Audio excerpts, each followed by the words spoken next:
नमस्कार। India debate में आप सबका स्वागत है। मैं हूं आशुतोष पाठक। दोस्तों, अब आप कल्पना कीजिए कि ऐसे लोग जिनसे आप न्याय की उम्मीद करते हों, वो न्याय के साथ क्या कर रहे हैं। और ऐसे लोग कल को जाकर के अगर जज बनेंगे, बनेंगे ही बनेंगे, क्योंकि कॉलिजियम तो खत्म हुआ नहीं है। पिता पुत्र का खेल चलता रहेगा, पिता पुत्र को, फिर पुत्र पुत्र को, और ये अनवरत खेल चलता रहेगा। मैं आज बात कर रहा हूं देश के पूर्व मुख्य न्यायाधीश चंद्रचूड़ साहब के पुत्र, छोटे पुत्र अभिनव चंद्रचूड़ की। ऐसा लगता है कि इन्होंने अपने दादा से बहुत कुछ सीखा है, अपने पिता से कम। अभिनव चंद्रचूड़ आ गए सुप्रीम कोर्ट और सुप्रीम कोर्ट में एक अर्जी लगाई। आप देखिए किन किन किन के लिए ये अपीयर हो रहे हैं। आप कह सकते हैं नहीं, वकील की तो कोई भी प्रेरोगेटिव है, किसी के लिए भी अपीयर हो सकते हैं, हो सकते हैं, लेकिन कैसे कैसे मुकदमों में ये हो रहे हैं, जरा इसको देखिए और उसको कोरिलेट कीजिए कि ये वकालत है या एक ट्रेंड है। ये एक ट्रेंड को दर्शाता है। ये महज वकालत का विषय नहीं है कि आप ऐसे मुद्दे को लें, ऐसे विषय को लें, ऐसे लोगों, क्लाइंट को लें जिससे पब्लिसिटी आपको मिले, आपका नाम हो, चर्चा में आए, और लोग देखिए कैसे ये सेटिंग गेटिंग का मामला कैसे बनता है, वो देखिए। पूरी दुनिया के वकील को छोड़ करके अभिनव चंद्रचूड़ जो कल का वकील है, उनको फिर किस केस में अपीयर होना पड़ा। रणवीर इलाहाबादिया के बारे में कोई बताने की जरूरत नहीं है, आप सभी लोग परिचित हैं। रणवीर इलाहाबादिया ने समय रैना के एक कार्यक्रम में क्या कहा, और ये समय रैना, अपूर्वा मखीजा और चिचलानी, ये सभी किस प्रकार के लोग हैं। कल को ये एल्विस यादव के लिए भी खड़े हो जाएंगे और बिग बॉस के बीभत्स लोगों के लिए भी ये खड़े हो सकते हैं। रणवीर इलाहाबादिया ने वो अपराध किया है जो किसी भी सभ्य समाज के लिए एकदम से अक्षम्य है, और उस अक्षम्य व्यक्ति को प्रोटेक्ट करने के लिए देश के पूर्व मुख्य न्यायाधीश के पुत्र अपीयर हो रहे हैं। मिसाल देखिए किस प्रकार का पेश कर रहे हैं। इसके पहले एक मर्डर केस में अक्यूज्ड, देश का बहुत ही चर्चित मर्डर केस है, सीबीआई उसकी इंक्वायरी कर रही है, एसआईटी, मुंबई पुलिस की एसआईटी जांच कर रही है डबल मर्डर को, और उस केस के एक मुख्य एक्यूज्ड को बचाने के लिए उसकी तरफ से अपीयर हुए थे। सुशांत के केस में रिया चक्रवर्ती की क्या भूमिका है, यह बताने की जरूरत नहीं है। तो रिया के पिटीशन को क्वैश करवाने के लिए अभिनव चंद्रचूड़ अपीयर हुए थे, आपको याद होगा। आजकल वही अभिनव चंद्रचूड़ अब रणवीर इलाहाबादिया के लिए सुप्रीम कोर्ट आए, उनको बचाने के लिए आए। उनकी दलील थी कि देश भर में रणवीर इलाहाबादिया के खिलाफ जो मुकदमे हो रहे हैं वो देश भर में ना हो, वो सिर्फ सुप्रीम कोर्ट में हो, एक जगह हो या किसी हाई कोर्ट में हो जाए, एक जगह उसकी सुनवाई होनी चाहिए। बहुत अच्छी बात है साहब, आपने कृत्य ऐसा किया है जो हर परिवार शर्मिंदा है। देश का कोई राज्य हो, पूरब हो, पश्चिम हो, उत्तर हो, दक्षिण हो, कोई भी कोना ऐसा नहीं है जिसका समाज शर्मिंदा ना हो।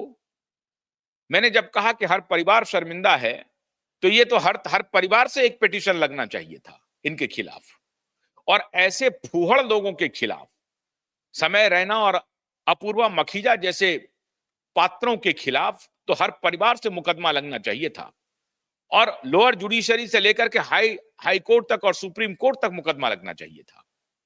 तो उनके बचाव में श्रीमान अभिनव चंद्रचूड़ कह रहे हैं कि पूरे देश में जो मुकदमा चल रहा है उसको सब जगह ना करके एक जगह लाया जाए। इतनी ही बात नहीं थी, हद तो ये हो गई कि इन्होंने अदालत से रिक्वेस्ट किया कि अविलंब इसकी सुनवाई हो। क्यों साहब? क्योंकि रणवीर इलाहाबादिया फरार है, रणवीर इलाहाबादिया का फोन ऑफ है, रणवीर इलाहाबादिया का घर पे ताला लगा है, रणवीर इलाहाबादिया भगोड़ा है, रणवीर इलाहाबादिया पुलिस की पकड़ से दूर है, पुलिस उसको ढूंढ रही है, मुंबई पुलिस, लेकिन रणवीर इलाहाबादिया फरार है। तो उनके जो मित्र मंडली के लोग हैं, अभिनव चंद्रचूड़ जी, अब एक बात समझ लीजिए कि ये जो सोशलाइट एलीट है, जो पावर गैलरी में घूमते रहता है, चूंकि बाप चीफ जस्टिस, दादा चीफ जस्टिस, तो ये किनके किनसे मिलेंगे? अंबानी के बेटे से मिलेंगे, रिया चक्रवर्ती से मिलेंगे। इनका जो नेटवर्क होगा कौन लोग होगा?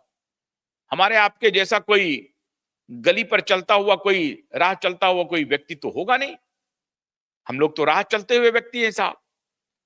ये तो बड़े बड़े सोशलाइट हैं साहब, इनका तो फ्रेंड सर्किल बहुत अलग है।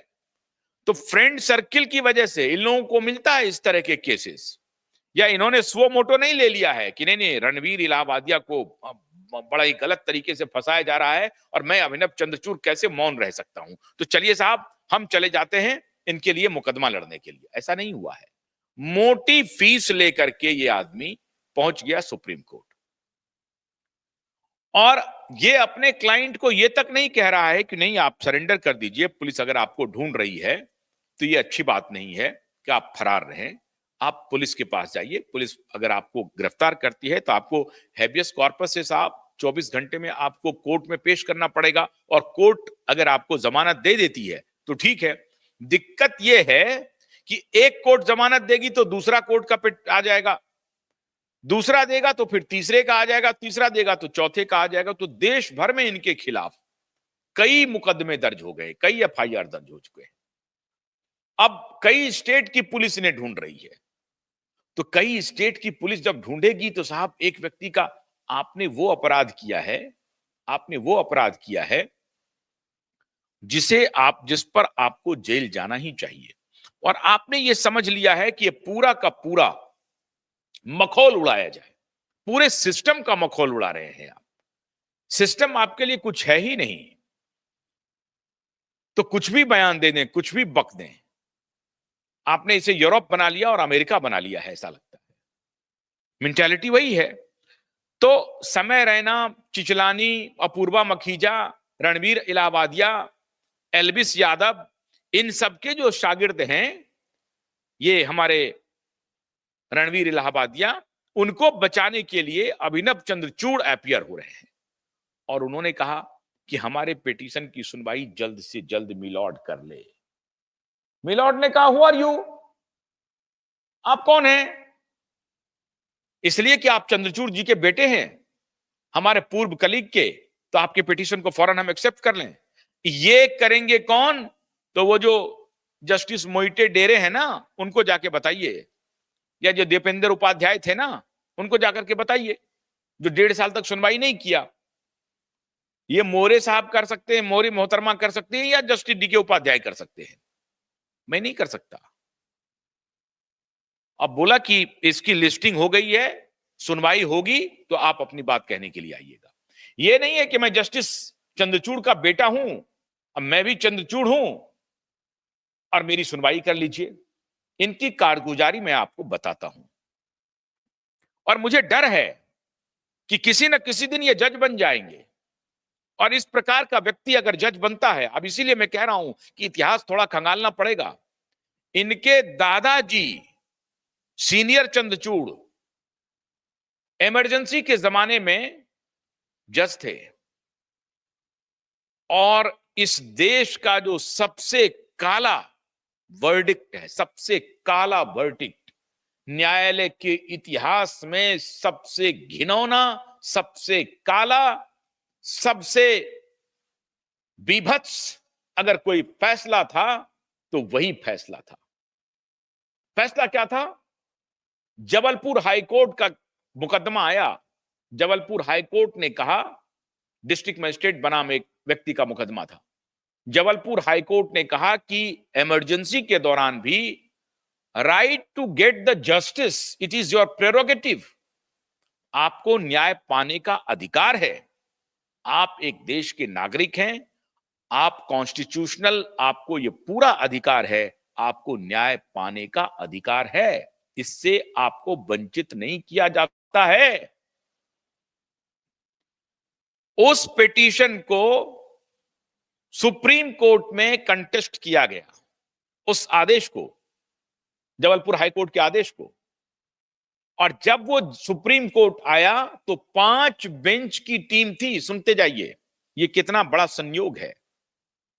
5 जजों की बेंच थी, जिसमें उस वक्त एक जज थे इनके दादाजी और एक जज थे वर्तमान चीफ जस्टिस के चाचा हंसराज खन्ना, HR खन्ना।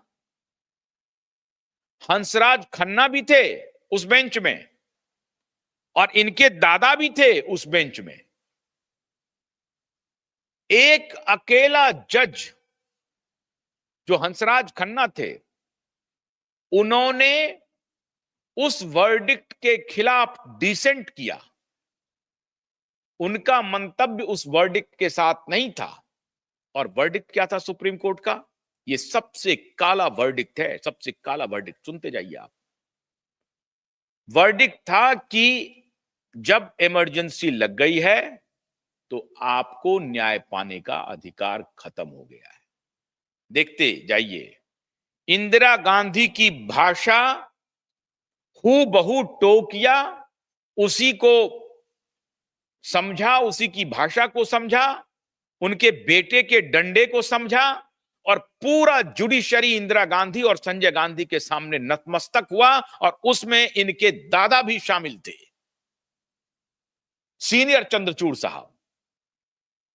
लेकिन वर्तमान जज के जो चाचा थे HR खन्ना, उन्होंने कहा कि नहीं, देश का नागरिक है, देश के नागरिक को न्याय पाने के अधिकार से वंचित कैसे किया जा सकता है? यह तो अपराध की श्रेणी में है। उनका प्रमोशन रोक दिया उसी इंदिरा गांधी ने, और उनके साथ जो बर्ताव किया, जो पुराने लोग हैं उन सबको मालूम है, जो हमारी नई पीढ़ी है उनको जानना चाहिए, और खास तौर से हमारी युवा पीढ़ी को, हमारे युवा एडवोकेट को जानना चाहिए कि ये अभिनव चंद्रचूड़ किस खानदान से आते हैं, क्या इतिहास है इनका, और अब किस किस केस में ये अपीयर हो रहे हैं। ये हमारे युवा जो एडवोकेट्स के की बैटरी है, उनको जानने और समझने की बात है। इनके दादा ने कहा कि आपको न्याय पाने का अधिकार नहीं है। 5 में से 4 जजों ने कहा कि न्याय पाने का अधिकार नहीं है। क्यों? क्योंकि इंदिरा गांधी और संजय गांधी का डंडा चल रहा था। इंदिरा गांधी और संजय गांधी के सामने ये लोग नतमस्तक थे। और सुनिए, बाद में 5 जज को छोड़ करके जो 7 जज बेंच आया, उसमें इनके पिताजी ने कोर्स करेक्शन किया। इनके पिताजी ने कोर्स करेक्शन किया कि right to get the justice जो है, ये लोगों का एक प्रकार से मौलिक अधिकार है, न्याय पाने का अधिकार है। और उस वक्त के जितने थे केसेस जो थे, उसमें 7 बेंच जज में इनके फादर थे। ये खुद थे, मतलब अभिनव चंद्रचूड़ के पिता, जो अभी रिटायर किए हैं, हमारे जस्ट पूर्व जस्टिस चंद्रचूड़ साहब, वो थे 7 जज बेंच में। उन्होंने अपने पिता की गलती को सुधार किया, भूल को सुधार किया। लेकिन अब उनके पोता, ऐसा लगता है कि दादा के रास्ते पर चल पड़ा है। क्या हो सकता है कि पिता की अब सहयोग चल रहा हो, मिल रहा हो? कानूनी रूप से कुछ गलत नहीं कर रहे हैं ये।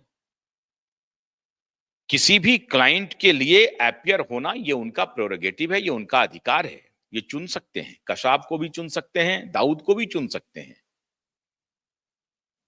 किसी को भी चुन सकते हैं ये। तो कसाब और दाऊद के जगह रिया और रणबीर इलाहाबादिया को चुन रहे हैं। तो इसमें बुरी बात क्या है साहब? बुरी बात यह है कि ऐसे वकील जिनका इतिहास देखते जाइए, कल को जाकर के इसी कॉलेजियम की वजह से ये व्यक्ति जज बन जाएंगे, इनकी दृष्टि क्या होगी ऐसे केसेस पर? ये किस प्रकार का निर्णय लेंगे? जिस प्रकार से इनके पिताजी एलजीबीटी पर सुनते रहे, कोविड के दौरान एक से एक याचिका को ये कूड़ेदान में डालते रहे, साइंस के खिलाफ सारे काम हो रहे थे, लेकिन ये एक एक बात सुनने के लिए तैयार नहीं थे। जस्टिस नागेश्वर राव ने फिर याचिका को सुना और आज अगर आपको जबरदस्ती नहीं की गई है तो ये सुप्रीम कोर्ट का ही वर्डिक्ट था कि आप किसी के साथ जबरदस्ती नहीं कर सकते हैं। अमेरिका में जबरदस्ती हो गई, भारत में नहीं होने दिया।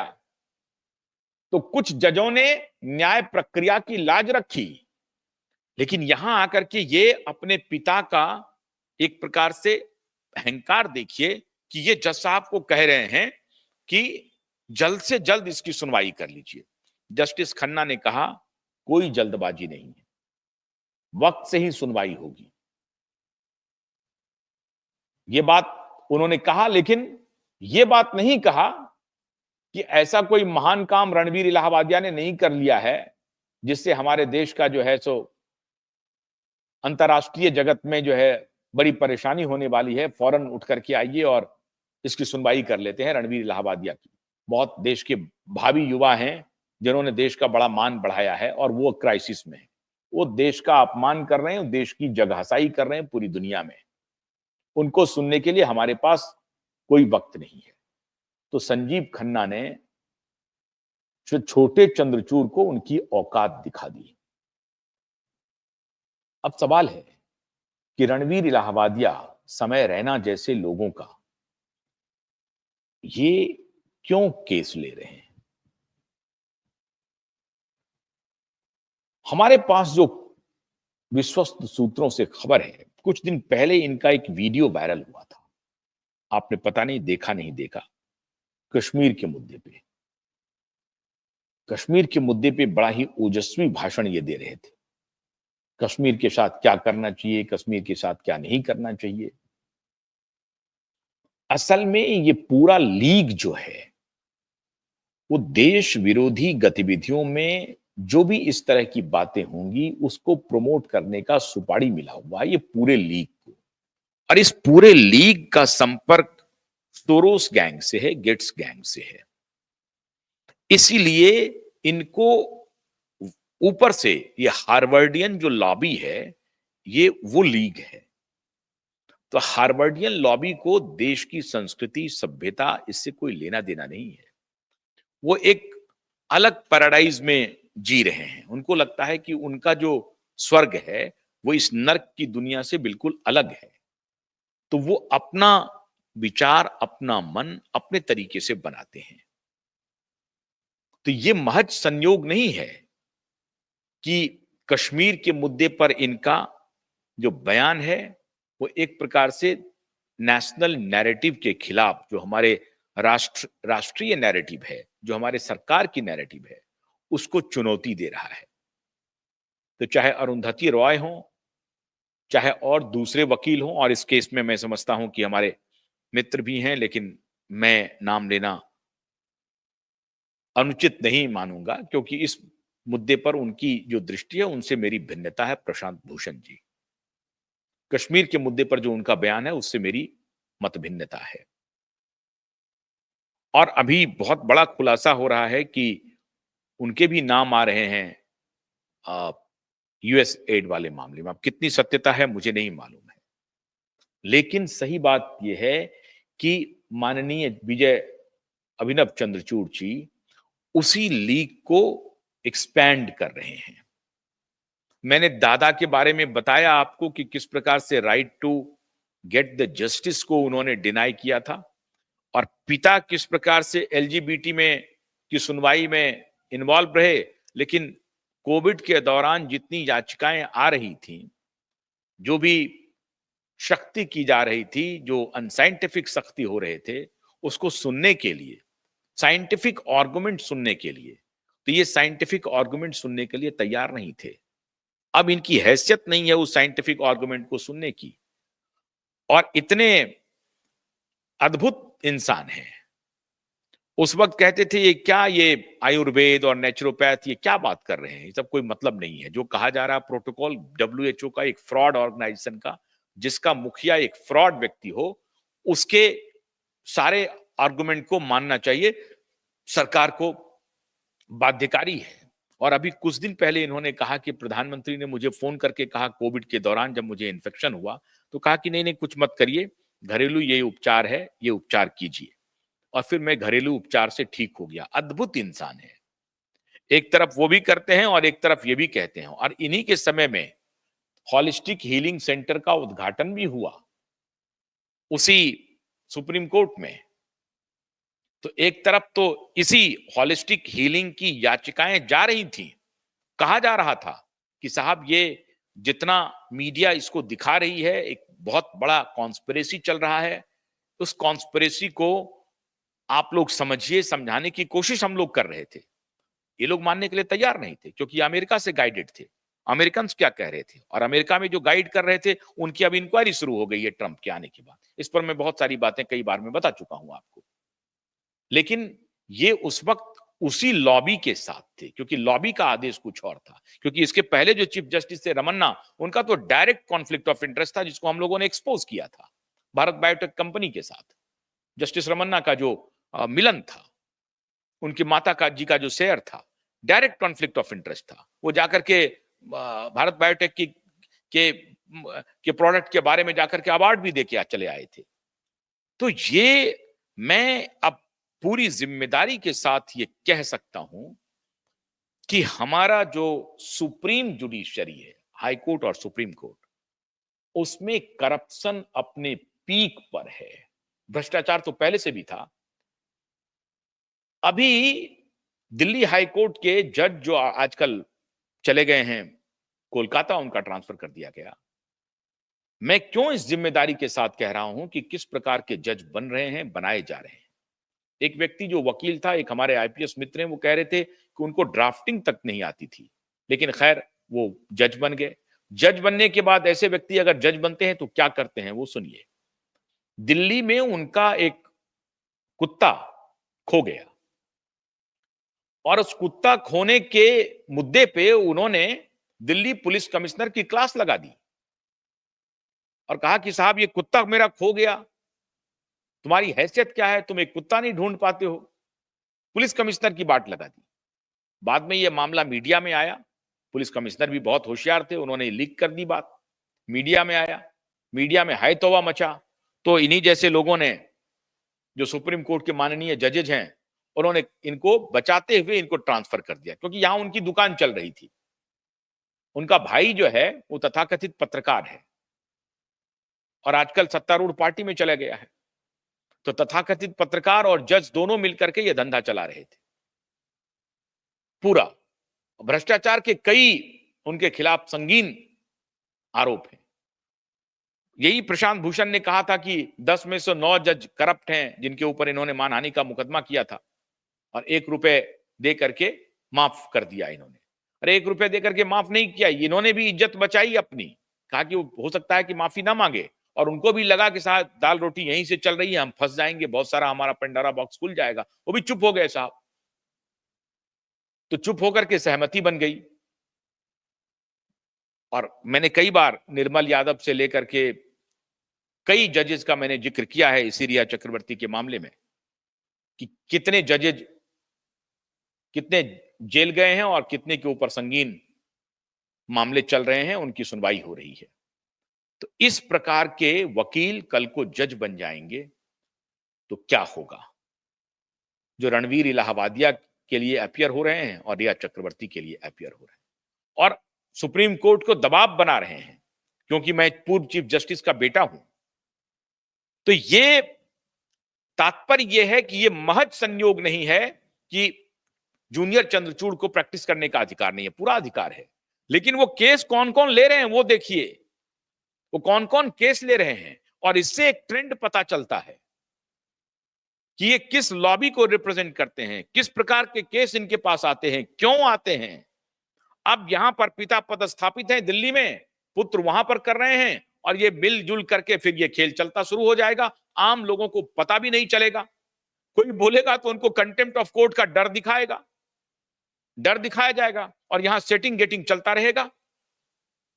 तो ये सेटिंग गेटिंग चल रहा है, ये दुर्योधन दरबार है। 2-3 बड़े वकील का सिर्फ सेटिंग गेटिंग ही चलता है साहब।